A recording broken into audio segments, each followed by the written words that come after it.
Very good, very good. As you can see, Pastor Mike has joined us to learn more about our theme verse. Pastor Mike, welcome to day 4. Thank you. It's Design Day, and I bet there's so much in our verse that talks about design.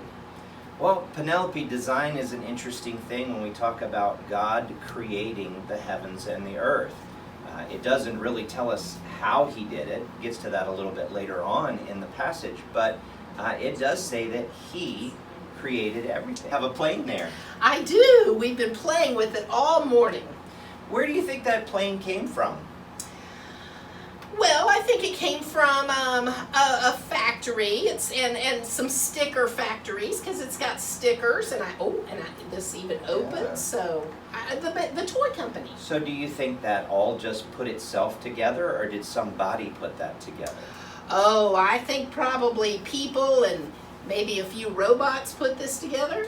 So if you had all of the little parts for this plane separate, and you just threw them on the floor, do you think it would come out as a plane?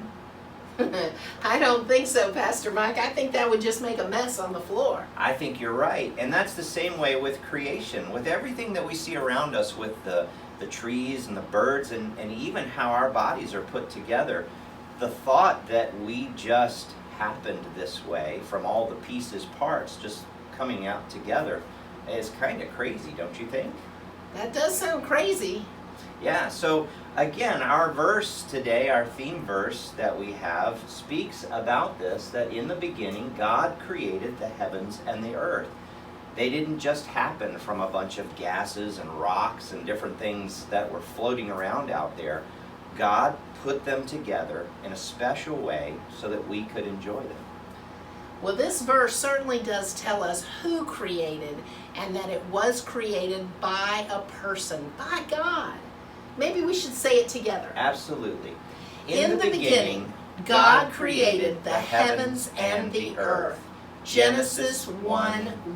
Well, it certainly is fun, Pastor Mike, to know who created, and that the creation was made, all creation was made by God. I know our Incredi creatures today are all about animals that can fly, not just toys like airplanes, but we're going to learn a lot about birds. Let's watch Buddy Davis tell us about birds.